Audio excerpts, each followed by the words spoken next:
So in the previous videos, we looked at this problem where we want to prove, and we have to prove something, that the average weight of baby girls born to mothers with gestational diabetes is, and I've given you three cases here, three possibilities, less than 3.4, that's possibly what we're trying to prove, or greater than 3.4, or not equal to 3.4.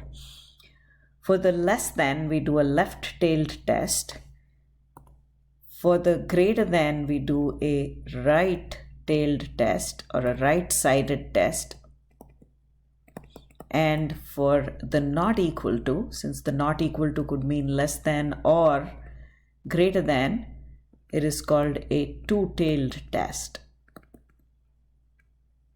So the first thing we do is set up the null and alternative hypothesis, decide in each case whether it's a left-tailed, right-tailed, or a two-tailed test. It's important because at the end of the problem, we're going to find the p-value. And the way we find the p-value depends on what type of test we're using. So the next step is, I'm just going to repeat real quickly what we did in the previous video. So basically what we do is we look at the sampling distribution. And what is the variable in the sample? The variable in the sampling distribution is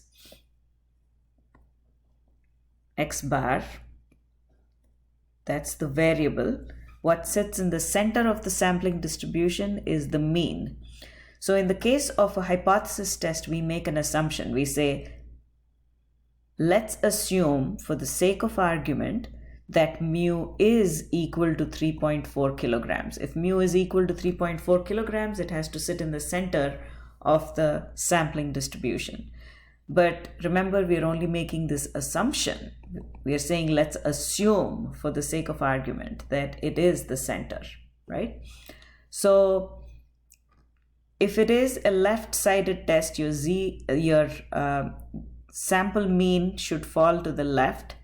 So we convert everything. This is our specific sample mean. And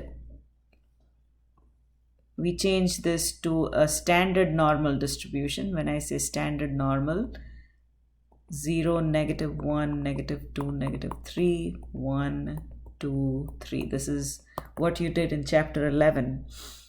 Now, the 3.4 gets converted to its z-value. And that's, since it's in the center of the distribution, its z-value will be equal to 0. So if the x bar is the variable in that sampling distribution, z is the variable in this standardized distribution.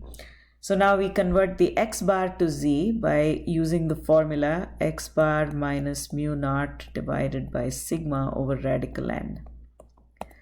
And when we convert it, let's just say it falls here.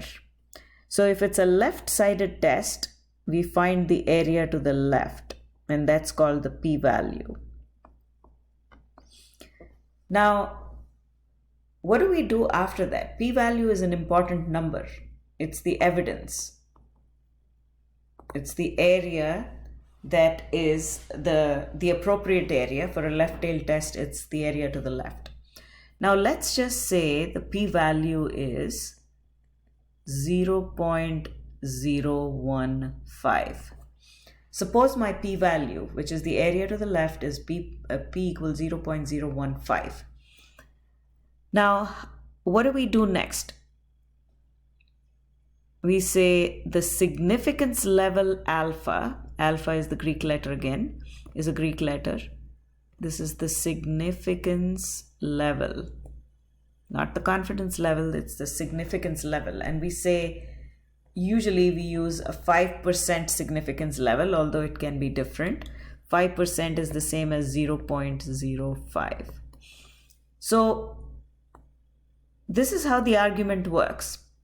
If our sample mean, which is standardized, this is our sample mean which is converted to its z-value, falls far from what is believed to be true, which is 3.4 kilograms, then we say that something is not right, because the probability of an x bar of a randomly chosen sample falls that far from the center is very small.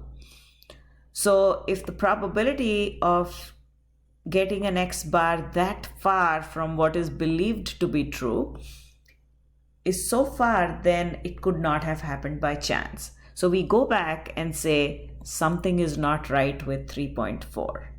So this is how the argument actually works. We say, let's assume for the sake of argument that mu is equal to 3.4 kilograms.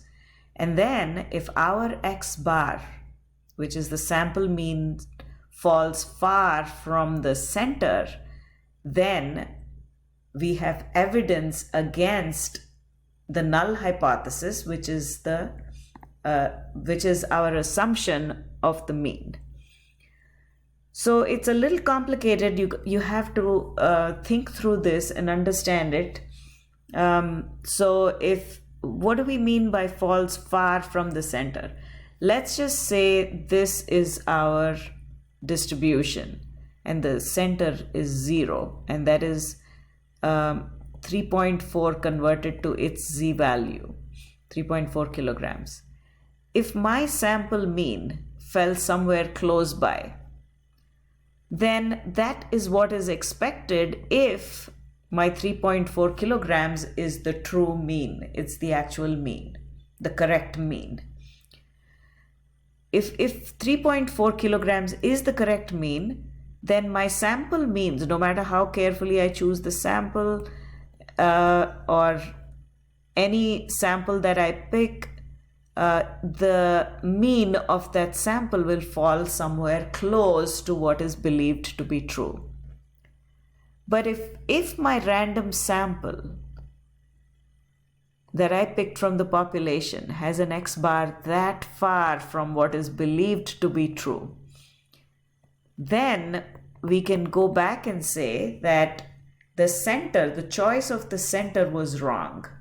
Because if the center were right, then my x bar should have fallen close enough to the center. The fact that it has fallen this far from the center tells me that something is not right with the center. So it's a roundabout way of proving it. So now, what do we mean by far from the center? It'll be far from the center if the area to the left of it is small. We want the area to the left of it to be small to prove that it has fallen far from the center. What do we mean by area to the left in this case? It is the p-value. The smaller, the better. The smaller the p-value is, the stronger the evidence against the null hypothesis is. So what do we mean by small? We need some standard for something to be small. So our standard, if it is a 5% level, which is called alpha or the significance level, then we compare the p-value, which is 0.015, to the 0.05, which is the 5%. If it is less than 0.05, then we say we reject the null hypothesis H0, which means we have evidence to say that mu is indeed less than 3.4 kilograms. So we're just looking at example 1 here. What if P is 0.065? In this case, my p-value is not small enough, because what's my standard for being small for the p-value? So there would be 0.05. But 0.065 in itself is a small number, but when you compare it to the significance level, it is not small. It is greater than 0.05. So what do we conclude here? We fail to reject H0. We fail to reject H0. So if the p-value is greater than 0.05, then we fail to reject H0, which means we do not have enough evidence to say that mu is less than 3.4. So this is how the test works towards the end. After finding the p-value, we compare it to the significance level. If it is less than the significance level, then we say that we can reject the null hypothesis, but which means we have enough evidence or strong evidence to prove that the mean weight mu is less than 3.4 kilograms. So that's example 1. However, if we get a p-value that's 0.065, which means our z-value didn't fall far enough from the center, because 0.065 is greater than 0.05. So we fail to reject H0. So that's how we end the test.